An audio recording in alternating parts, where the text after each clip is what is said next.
Hello friend. तो कैसे हैं आप? आई होप बढ़िया होंगे सब। तो फ्रेंड्स, आज मैं आपको एक्सरसाइज 1.1 का क्वेश्चन नंबर 3 और 4 समझाऊंगा। तो फ्रेंड्स, लेट्स स्टार्ट। फ्रेंड्स, यहाँ पर आपने समुच्चयों को रोस्टर रूप में लिखना है। आपके समुच्चय दे रखे हैं समुच्चय निर्माण रूप में, और आपने यूज फॉर्म करना है, कन्वर्ट करना है, चेंज करना है रोस्टर रूप में, रोस्टर विधि द्वारा। तो friends, question number 1 I A is equal to X such that X एक पूर्णांक है। पूर्ण अंक क्या होता है फ्रेंड्स? जो माइनस में भी होता है, प्लस में भी होता है। तो एक नेचुरल नंबर होता है, वो तो प्लस वाला होता है सिंबल, और जो पूर्ण अंक होता है जिसे हम जेड से दर्शाते हैं, जेड जो कैपिटल जेड होता है, वो माइनस में भी होता है। तो यहाँ पर आपको ये दे रखा है कि जो एक्स होगा, जो इस रोस्टर रूप में लिखना है, क्या है, इस प्रकार लिखेंगे आप। एक्स का मान यानी जो यहाँ पर आपने लिखना है वो है -3 से बड़ा और 7 से छोटा। यानी जितने भी -7 से छोटे मान हैं और -3 से बड़े मान हैं, वो आपको यहाँ पर भरना है। तो -2, -1, 0, 1, 2, 3, 4, 5, 6 और आपका क्वेश्चन सॉल्व। इसी प्रकार आप दूसरा करेंगे। ऑप्शन नंबर बी है एक्स सच दैट एक्स संख्या 6 से कम एक प्राकृत संख्या है। प्राकृत संख्या यानी नेचुरल संख्या, जो कि 1, 2, 3, 4, 5 होती हैं। नेचुरल संख्या क्या होती हैं? 1, 2, 3, 4, 5, 6, 7, 8। तो एक्स का मान यहाँ पर क्या दे रखा है? 6 दे रखा है। 6 से कम प्राकृत संख्याएं दे रखा है। तो यहाँ पर जो दूसरा ऑप्शन होगा आपका, वो होगा ए इज इक्वल टू, यहाँ पर दिया हुआ है बी। चाहे आप ए लिख दो, का आपने तो बड़ा अक्षर यूज करना है बस, का दिक्कत है। तो इस पर 6 से कम प्राकृत संख्याएं, नेचुरल नंबर्स होते हैं 1 से शुरू और 9 तक। 9 तक नहीं, असंख्य होते हैं, लेकिन साधारणतः ये लिखते हैं 1 से 9 तक, लेकिन 0 नहीं होगा। तो फ्रेंड्स, 6 से कम नेचुरल नंबर लिखेंगे यहाँ पर। तो 1, 2, 3, 4, 5 आपका आंसर हो चुका है। रोस्टर विधि में चेंज हो चुका है।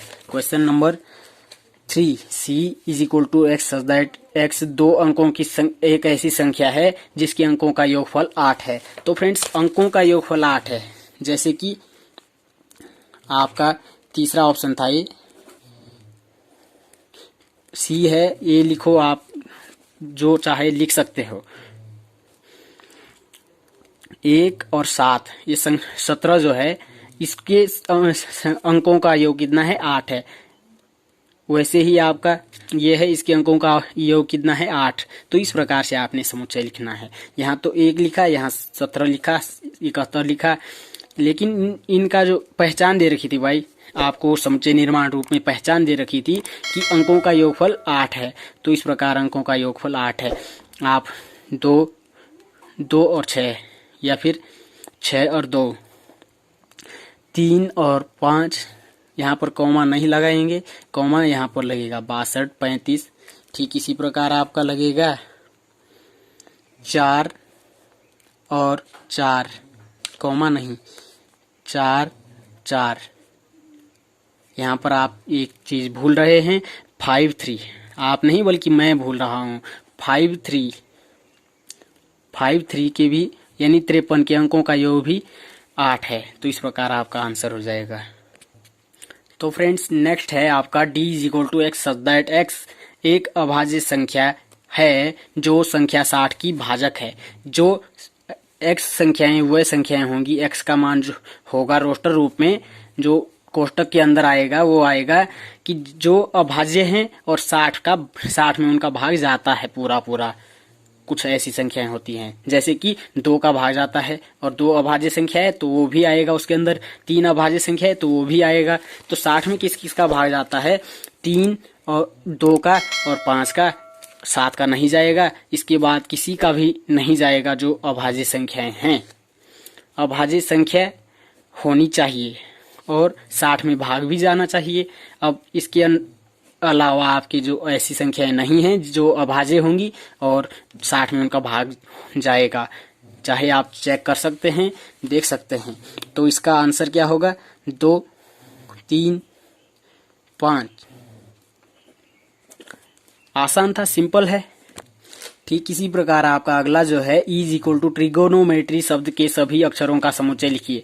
ये आप देख रहे हैं यहाँ पर, इस प्रकार लिखना। आप आगे लिखना E is equal to trigonometry.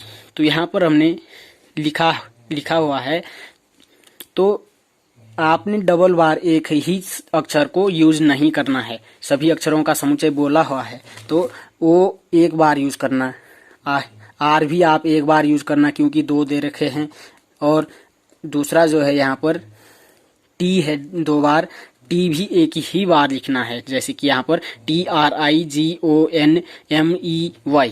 आपने डबल बार एक ही अक्षर को यूज नहीं करना है। तो फ्रेंड्स अगला है बेटर, F बराबर बेटर। तो इसका आंसर जो होगा वो होगा, आपने डबल बार यूज नहीं करना है एक अक्षर को, तो आपका B, E, T और R। और आपका आंसर हो चुका है फ्रेंड्स। आई होप आप समझ गए होंगे।